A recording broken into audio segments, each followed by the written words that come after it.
جامعہ ترمذی میں 2398 international number کے مطابق یہ حدیث سنن ابن ماجہ میں موجود ہے، امام ترمذی نے اسے حسن صحیح کہا ہے، مشکات میں بھی موجود ہے 1562۔ آپ صلی اللہ علیہ وآلہ وسلم سے پوچھا گیا کہ بتائیے اللہ کے محبوب صلی اللہ علیہ وآلہ وسلم، اللہ تعالیٰ کی طرف سے سب سے زیادہ مصیبت کس پہ آتی ہے، تکلیف کس پہ آتی ہے؟ تو آپ صلی اللہ علیہ وآلہ وسلم نے فرمایا سب سے زیادہ تکلیف انبیاء کرام پر آتی ہے علیہم السلام۔ بخاری مسلم میں کتنی احادیث ہیں، صحیح مسلم میں وہ ڈیٹیل حدیث ہے جو طائف کے موقع پر آپ کو پتھر آپ پر برسائے گئے، آپ کے مبارک جوتیاں بھی خون سے آلودہ ہو گئی۔ غزوہ احد کی تکلیف بھی آپ کے سامنے ہے بخاری و مسلم میں، بلکہ غزوہ احد کی تو لائیو کمنٹری سورہ آل عمران کے اندر موجود ہے۔ تو فرمایا سب سے زیادہ تکلیف انبیاء کو آتی ہے۔ پوچھا گیا اس کے بعد، فرمایا اس کے بعد ان لوگوں پر جو انبیاء کے بعد سب سے افضل ہوتے ہیں، اور پھر اس کے بعد ان لوگوں پر جو ان کے بعد سب سے افضل ہوتے ہیں۔ اب اس میں آپ نے یہ تفریق نہیں کی گئی ہے کہ انبیاء کے بعد صحابہ یا تابعین یا تبع تابعین، یہ بھی کہا جا سکتا تھا، وہ تفریق نہیں ہے۔ ہو سکتا ہے آج کسی کو اس تکلیف سے گزرنا پڑے جس تکلیف سے اس زمانے میں لوگ نہیں گزرے ہوئے، تو آپ نے تکلیف کے ساتھ اسے جوڑ دیا کہ تکلیف کے ساتھ۔ اور پھر آپ صلی اللہ علیہ وآلہ وسلم نے فرمایا کہ اللہ تعالیٰ آدمی کو اس کے دین کی پختگی کے اعتبار سے آزماتا ہے، جو جتنا دین میں پختہ ہوتا ہے اتنی بڑی آزمائش، اور جو جتنا دین میں کمزور ہوتا ہے اس کی آزمائش بھی کمزور ہوتی ہے، حتیٰ کہ وہ شخص زمین پر چلتا پھرتا رہتا ہے، یعنی اس کی موت کا وقت آ جاتا ہے اور وہ دنیا میں اس حال سے اٹھایا جاتا ہے کہ اس کے ذمہ کوئی گناہ نہیں ہوتا، یعنی اللہ تعالیٰ اس کو تکلیف میں سے گزار کے آخرت کی الٹیمیٹ اس کو نعمت عطا فرما دیتا ہے۔ کتنی بڑی نعمت ہے، یعنی میں کہتا ہوں کہ 1 ارب اور 1 روپیہ اور 1 ارب، اس میں کوئی فرق نہیں ہے۔ 1 روپے اور 2 روپے میں تو فرق ہے، آدھ و آدھ کا فرق ہے، لیکن 1 ارب 1 روپیہ اور 1 ارب 1 روپے میں کوئی فرق نہیں ہے۔ صحیح مسلم میں حدیث ہے، آخرت اور دنیا کی مثال اس طرح ہے جیسے کوئی سمندر میں انگلی ڈبوئے، اس کے ساتھ جو پانی لگتا ہے وہ دنیا کی زندگی اور سمندر آخرت کی ہے، بلینز اینڈ ٹریلینز ٹائم، بلکہ آپ کے انفینٹ۔ تو اگر کوئی شخص 1 روپے کا نقصان کر کے 1 ارب روپیہ کما لے، وہ عقل مند ہے، یا جو 1 روپیہ بچاتے بچاتے 1 ارب روپے کا نقصان کر لے؟ اور یہاں تو صرف نقصان والی بات نہیں ہے، ایسی کی تیسی پھرنے والی ہے۔ اللہم اجرنا من النار، اللہم اجرنا من النار، اللہم اجرنا من النار، اللہم من احییتہ منا فاحیہ علی الاسلام ومن توفیتہ منا فتوفہ علی الایمان، آمین۔ اللہم انی اعوذ بک من عذاب جہنم ومن عذاب القبر ومن فتنة المحیا والممات ومن شر فتنة المسیح الدجال، آمین۔ تو یہ دنیا اور آخرت والا معاملہ جو ہے، یہ اگر کمپیریزن کیا جائے تو زمین و آسمان کا فرق ہے، زمین و آسمان کا فرق ہے۔ اور آخرت تو ہمیشہ والی، صرف آخرت کے 50,000 سال کے دن اس کو ہی دنیا کی 60-70 سال کی زندگی کے ساتھ کمپیئر کریں تو 3.5 منٹ کی زندگی بنتی ہے، اگر 24 گھنٹے کے اعتبار سے اسے کمپیئر کیا جائے۔ تو دنیا میں اس عیاشی کے عوض صرف 50,000 سال تک اس میدان محشر کی گرمی انسان کو اٹھانی پڑ جائے، یہ بہت بڑا عذاب ہے۔ آخرت کا تو عذاب چھوڑ دیں، اور وہاں پہ وہ خوش نصیب لوگ ہوں گے جن کو اللہ کے عرش کا سایہ نصیب ہو رہا ہوگا۔ تو یہ معاملہ اتنا آسان نہیں ہے۔ میں اکثر کہتا ہوں کہ اللہ تعالیٰ بڑا ڈرڈ ہے اپنے معاملات میں، وہ بغیر آزمائش کے نہیں چھوڑے گا، ضرور آزمائش ڈالی جائے گی۔ اور آپ دیکھ لیں سب سے زیادہ انبیاء کو اس کے بعد اب سیدنا حسین ابن علی رضی اللہ تعالیٰ عنہ علیہ السلام کو جس تکلیف سے گزرنا پڑا ہے، اب دنیاوی اعتبار سے تو انتہائی ناکام زندگی تھی ان کی، دنیاوی اعتبار سے سارے بال بچے ان کے سامنے قتل ہو گئے، ان کی لاش اور ان کی بچوں کی لاشوں کو گھوڑے کے ٹاپوں کے نیچے گزارا گیا، ٹکڑے ٹکڑے کیے گئے۔ دنیاوی اعتبار سے تو ناکامی ہے، لیکن اللہ کے حضور کامیابی ہے۔ تو اس اعتبار سے کوئی شخص کسی کے لیے فیصلہ نہیں کر سکتا۔ خود نبی علیہ السلام کے جب بچے فوت ہوئے، سیدنا ابراہیم بھی فوت ہو گئے اور سیدنا طاہر بھی فوت ہو گئے، سیدنا قاسم بھی فوت ہو گئے رضی اللہ عنہم اجمعین وعلیہم السلام۔ تو لوگوں نے تانا دیا کہ دیکھا جس طرح آج کل لوگ کہتے ہیں ساڑھے بزرگاں دی مار پہ گئی، ان کا نہیں، ہمارے بتوں کی مار پڑ گئی نا، تو یہ بے نام و نشان رہے گا یہ شخص، اس کے مشن لے کے چلنے والا آگے کوئی نہیں۔ اب ان کو کیا پتا تھا کہ کروڑوں اربوں روحانی بیٹے نبی علیہ السلام کو ملنے والے ہیں جو ان کی دعوت آگے لے کے چلیں گے. تو اللہ تعالیٰ نے فرما دیا انا اعطیناک الکوثر فصل لربک وانحر ان شانئک هو الابتر. بے شک آپ کا دشمن بے نام و نشان رہے گا. آپ صلی اللہ علیہ وآلہ وسلم کا نشان نہیں مٹے گا آپ کا، بلکہ دشمن تو آپ کی وجہ سے ہی زندہ ہیں جو تھوڑے بہت زندہ ہیں. ابو جہل کو کس نے جاننا تھا اگر آپ صلی اللہ علیہ وآلہ وسلم کے ساتھ اس کے دشمنی والا معاملہ نہ ہوتا؟ تو آپ کے دشمنوں کا بھی اگر کوئی نام باقی ہے تو وہ آپ صلی اللہ علیہ وآلہ وسلم کی وجہ سے ذکر کیا جاتا ہے. ان شانئک هو الابتر، بے شک آپ کا دشمن ہی بے نام و نشان رہے گا. یہ بہت یعنی کریٹیکل آیات ہیں، آپ دیکھ لیں.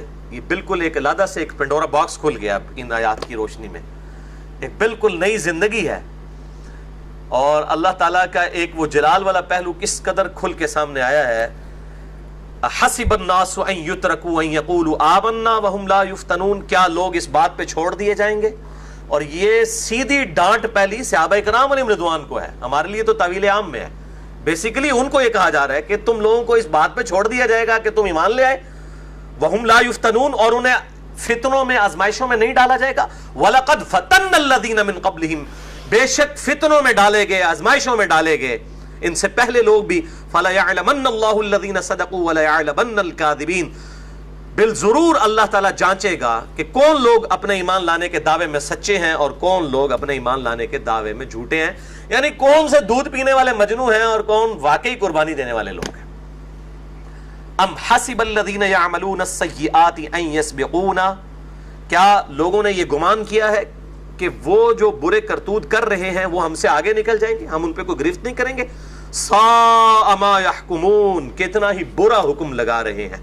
من کان یرجو لقاء اللہ، جو کوئی بھی اس امید میں ہے کہ اس نے اللہ سے ملاقات کرنی ہے، فإن اجل اللہ لآت، تو وہ کان کھول کر سن لے کہ بے شک اللہ تعالیٰ سے ملاقات کا وقت آ کر رہے گا. موت کے وقت ہی، بخاری و مسلم میں حدیث ہے، جو مر گیا گویا اس کی قیامت قائم ہو گئی. وَهُوَ السَّمِيعُ الْعَلِيمُ، اور وہی سننے والا علم والا ہے. وَمَنْ جَاهَدَ فَإِنَّمَا يُجَاهِدُ لِنَفْسِهِ، جو کوئی بھی کوشش کرے گا اللہ کی راہ میں تو وہ اپنے ہی بھلے کو کر رہا ہوگا. إِنَّ اللَّهَ لَغَنِيٌّ عَنِ الْعَالَمِينَ، بے شک اللہ تعالیٰ سارے جہان والوں سے بے پرواہ ہے. کوئی یہ نہ لے کہ اللہ کو ٹینشن ہے کہ کوئی اس پہ ایمان لاتا ہے کہ نہیں لاتا. نہیں، صحیح مسلم میں حدیث قدسی ہے، بڑی ڈیٹیل، اس میں میرا کلپ بھی چڑھا ہوا ہے.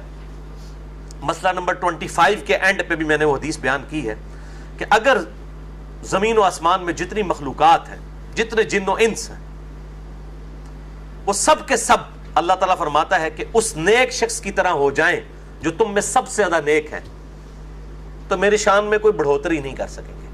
اور اگر یہ سب کے سب جن و انس اس بدکار شخص کی مانند ہو جائیں جو تم میں سب سے زیادہ بدکار ہے، تو میری کوئی شان میں کمی نہیں لا سکتے. تو اللہ تعالیٰ تو غنی ہے. اللہ الصمد. والذین آمنوا وعملوا الصالحات، وہ لوگ جو ایمان لائے اور انہوں نے نیک اعمال کیے. لنکفرن عنہم سیئاتہم، ہم ضرور بالضرور ان سے دور کر دیں گے ان کی برائیوں کو. ولنجزینہم احسن الذی کانوا یعملون، اور ہم ضرور بالضرور، یہ دو تاکیدیں ہیں، ضرور بالضرور ان کو جزا دیں گے ان کے اچھے اعمال کے بدلے میں. جو سب سے بہترین اعمال کیے ہوں گے اس کے مطابقت میں اللہ تعالیٰ ان کو اعمال کا بدلہ دے گا. تو یعنی یہ سب کی سب چیزیں کوئی نعوذ باللہ یہ ڈرانے دھمکانے کے لیے نہیں ہے، باقی ایسا ہونے والا ہے. اور لوگ سمجھتے ہیں شاید کوئی اللہ تعالیٰ ایک کوئی بوڑھی نانی اماں کی طرح ہے جس نے یہ ایک دنیا کا کھیل نعوذ باللہ جو ہے وہ رچایا ہوا ہے اور الٹیمیٹلی سب کو اللہ نے معاف کر دینا. ایسا نہیں ہونے والا. دنیا میں میں آپ کو بہت بڑی مثال دیتا ہوں کہ یہ کہتے ہیں وہ دیکھیں جی ماں ہو تو چھوڑ دے، تو اللہ بھی چھوڑ دے گا.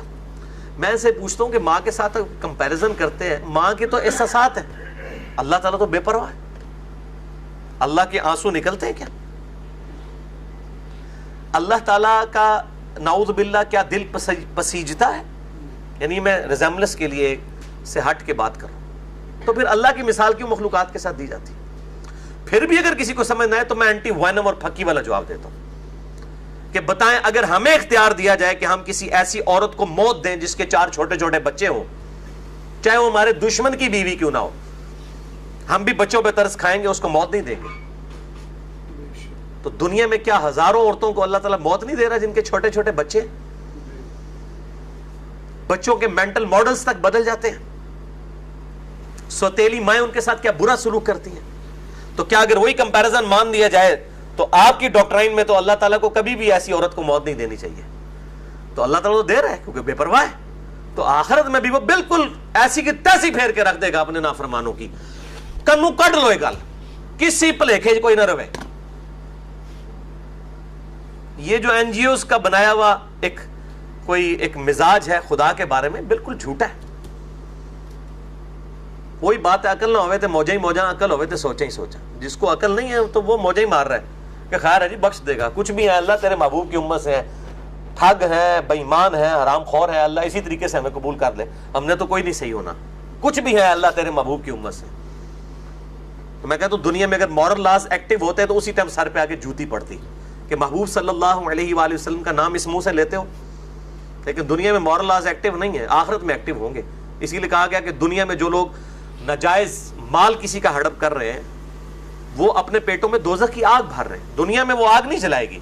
دنیا میں کوئلہ آپ زبان پہ رکھے زبان جلے گی، حرام مال زبان پہ رکھنے سے زبان نہیں جلے گی، کیونکہ دنیا میں مورل لاز ایکٹیو نہیں ہے، physical phenomena of nature active ہے. لیکن آخرت میں یہ مورل لاز ایسے ایکٹیو ہوں گے کہ وہ پیٹوں میں دوزخ کی آگ بھر رہے ہیں. بخاری مسلم میں احادیث موجود ہے کہ جو لوگ زکوٰۃ نہیں دیتے ہیں ان کا مال جو ہے وہ اژدہا اور سانپوں کی شکل میں ان کے اوپر مسلط کر دیا جائے گا. اب دنیا میں تو نہیں لگ رہا لیکن آخرت میں یہ ہو جائے گا. بولے اعوذ باللہ تعالی.